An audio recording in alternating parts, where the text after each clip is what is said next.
Хочу продолжить эту тему родителей и детей.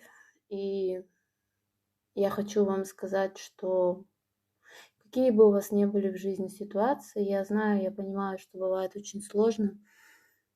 Ну, постарайтесь быть нежнее со своими родными и близкими. Не скупитесь на слова поддержки, на добрые слова, на вежливые слова. Ни в коем случае не скупитесь. Вообще ни для кого, не только для близких людей. Поддержка, особенно от самых родных, от родителей, от мамы, папы, родных, сестер и братьев, она очень нужна. Вы не представляете, насколько может быть значимым даже одно хорошее, доброе слово, и насколько может быть губительным также одно грубое, неласковое слово. Вот для меня эта тема